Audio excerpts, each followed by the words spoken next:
Hello, hyperspace. My name is Davontos, and it's time to get hyped because this is the new Call of Duty Modern Warfare. This is the open beta gameplay, and it's really early in the morning, so I probably sound a little different because I just woke up not too long ago. But I actually want to just tell you what I think about the new Call of Duty and how it feels, how it plays out.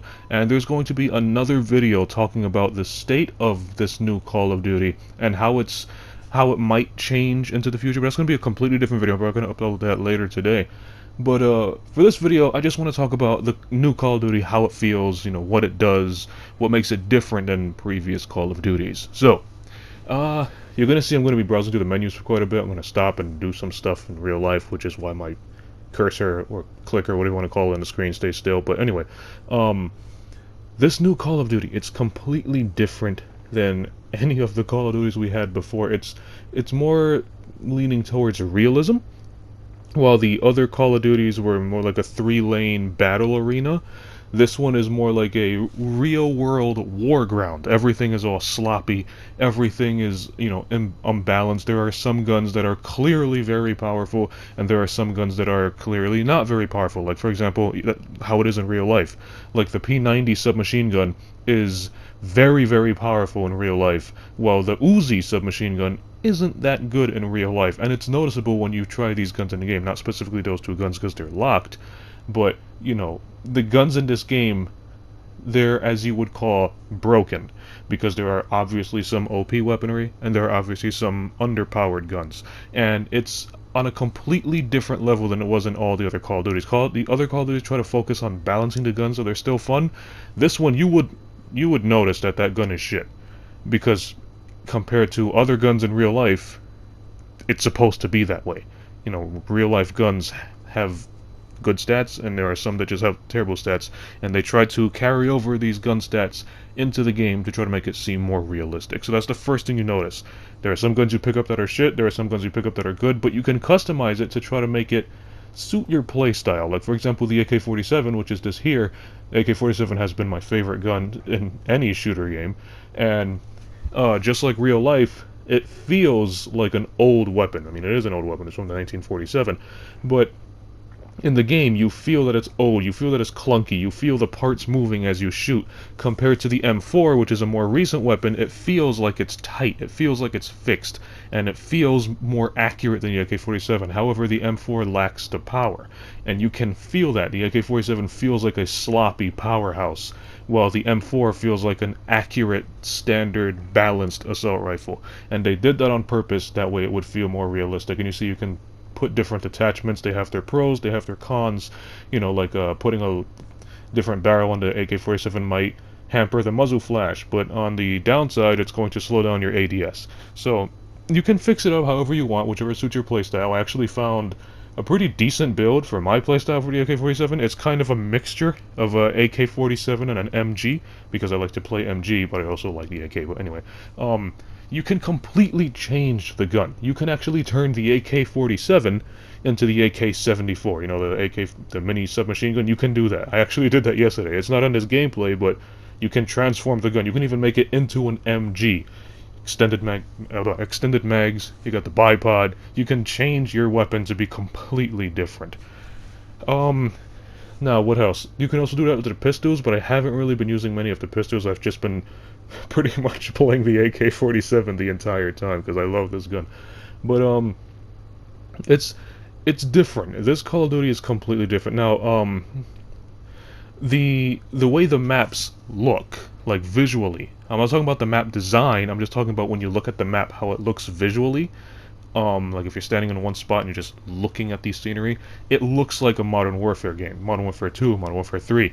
It looks like that kind of setting.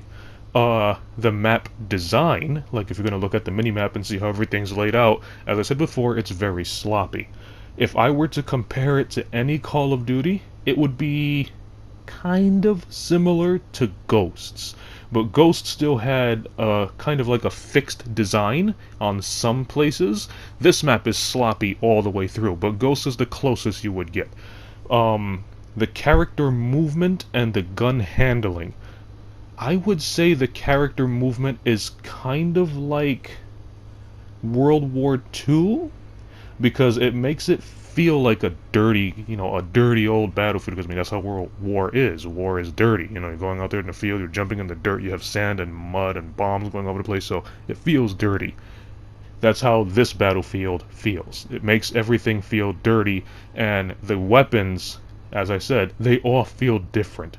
The AK-47 feels old and clunky and powerful. The M4 feels updated, fixed, and accurate with a little bit of power. You have the Desert Eagle right there, which is my secondary, and you feel it. You have the Desert Eagle, which is a Magnum, and you have some other pistol. I forgot what it was. I think it was like a 9mm, which is basically a standard pistol. You feel the power on the Desert Eagle. Obviously, it shoots slow because it's powerful, and that's how it is in real life, because you can't spam the Desert Eagle quickly. But anyway, you feel the power in the Desert Eagle. You actually feel like the Desert Eagle does more damage per shot than the AK-47, and that's how it is in real life. The Desert Eagle is a very powerful weapon, and that's actually something I'm really astonished on in this game. They nailed it perfectly. And the lobbies at the moment, well, as far as recording this video, it's just Team Deathmatch, Domination, and something else. There's no minimap. And a lot of that's a very controversial subject for the COD community. There's no minimap. I'll cover that up in another video, and I'm completely fine with that. I feel like adding a minimap encourages very cheap tactics, especially in this kind of Call of Duty that's more catered to realism. Because think of it like this: you have realistic Call of Duties that have broken weapons and broken OP weapons and shitty weapons littered all over the place, and you never know what the enemies are going to have. So if you always have a mini-map up, and you're always going to know where the enemies are, then for that you just take the OP weapons. You're always going to know where the enemies are, so you're always going to win. However, if the mini-map is always disabled, then that means it doesn't matter how OP your gun is, because you can always be caught off guard by a dude with an underdog weapon. And I really feel like they should keep the minimap off. It's really controversial because there are people who love it like me, there are people who hate it like the other half of the COD community. I just hope they keep it off because it makes the game more realistic and more fun. As I said, back in the old days, there was let's use Modern Warfare 2. Back in Modern Warfare 2, the ACR was probably one of the best guns in the game. So if you had an entire enemy team that was running ACR, and your team was running nothing but shitty Uzis, there's nothing your team can do. They're not going to win, because the enemies knew where you guys were, the enemies always had the minimap and so on. But in this game, the entire enemy team can be running ACRs, and your entire team can be running Uzis, and you can still have a chance, because they're not going to know where you're going to come from. It's like, what is it called? Like, the aspect of surprise? Something like that? I forgot what it's called, but that's how war is. You don't know where the enemy's going to come from, you don't know what's going to happen next, and it's really good. I really like the way they made this Call of Duty. And this isn't like the honeymoon phase or, oh, it's new, you only like it because it's new. I'm serious. I really like this Call of Duty because I hate Treyarch, and I hated Black Ops 4 the instant it came out. World War II, it was okay. It was one of the better CODs, but I wouldn't say World War II was as good as Ghosts for me, so I don't go through that honeymoon phase. I'm just straightforward. I give you my opinion. And in my opinion, this Call of Duty has a lot of potential, assuming they keep it the way it is right now and they don't change too much. Let me see. The kill streaks? You have a personal UAV, which is self-explanatory, it's a UAV just for you. You have a standard UAV, you have a Predator missile, which is returning from the old Modern Warfare days, and you have a Chopper Gunner, which is returning from Modern Warfare 2. The Chopper Gunner is a little bit different. I actually get the Chopper Gunner in this game. It feels just like the Chopper Gunner from Modern Warfare 2, but you can pilot it around. You just move the control stick and steer it around the stage, unlike MW2 that was just AI. But this one, it's the same thing. You can also shoot missiles, which I didn't do that in this video because I didn't know you could shoot missiles. But a lot of the kill streaks, they feel like how they felt back in the day. And one little tactic is, if you're going to be running the personal UAV and the regular UAV, keep an eye on your minimap for those, sweeps where the enemies. That was a live kill right there. And when the UAV expires, call in your personal UAV, and you'll basically always have a UAV active, at least for your person. I don't know if they're going to patch it in the future, but that's a quick little tip from me. There are these, what is it called? Operator packs? Field order? Something like that. It's basically like, an ultimate, like Overwatch. over time you get a certain ability, and you can change it. At the moment, the only two abilities you earn over time is a bulletproof barrier fence thingy, which I'm probably going to post soon, and an ammo crate, and the ammo crate is returning from ghosts. You guys know what that is. Get near it, get some ammo. This little barrier, it's not OP. It can be destroyed by explosions. That's the ammo crate. The barrier can be destroyed by explosions, or if you hamper it with bullets, it's going to be destroyed. And it's pretty short. You can't, like, camp behind it. You're either going to be crouching and be covered, or you're going to be standing up and half of your body is going to be exposed. So you can't really camp with that barrier. You can kind of just use it for hiding in one spot for a quick second, deploying the barrier, protecting a certain area, and getting like maybe a few cheeky kills, 1 or 2, but then eventually people are going to know where you are, and they're going to either bombard it with bombs or blast it away with bullets, and, well, your cover is going to be destroyed. So it's not cheesy, it's a very, I would say it's a small tactical advantage you would have, but it cannot be abused.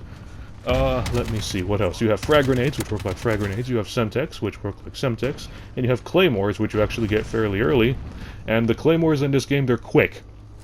I don't know if you guys remember in some of the older Call of Duties, if you would hear a claymore go off, you can jump and avoid the explosion. This one you can't do that. Once you hear the tick, you're dead. Let me see, what else?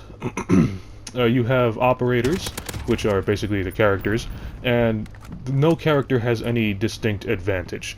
They all have the same hitbox, they all look different, but they all have the same hitbox. The only thing that's different with these characters is their, I would call it a finishing move, which is a melee hit that has to be performed from the back, and it goes into like a mini cutscene of like your character maybe takes out a knife and maybe he slits the enemy's throat, or he takes out a knife and, you know, maybe he stabs the enemy in the stomach and then runs off. Their finishing animation's just different for each character, but other than that, they're all exactly the same. Everything is cosmetic.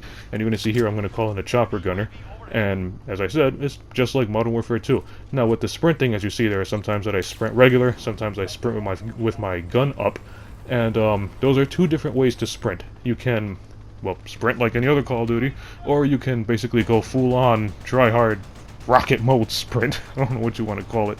And that's when they put their gun up and they run like hell.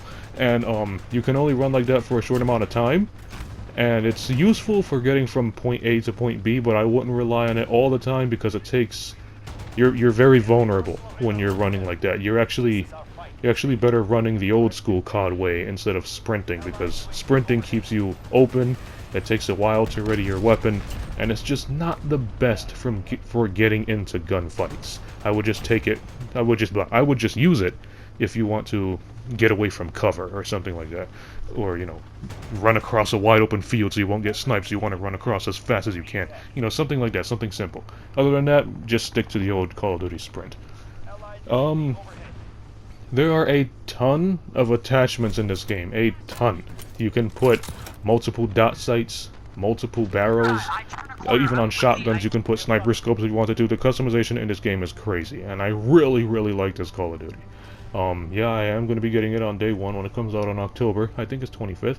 And, well, that's about it. I would recommend you guys try out this game, or if you want to get the new Call of Duty, I would say you should get this one. It's really good. If you like the Modern Warfare series and you like Ghosts, you're going to love this Call of Duty. So if you like this video, punch that like button with a mighty force. You can follow me up on Twitter at DavontosMan. And as always, I'll see all of you in the next video, which is going to be talking about the state of Call of Duty. Have a nice day.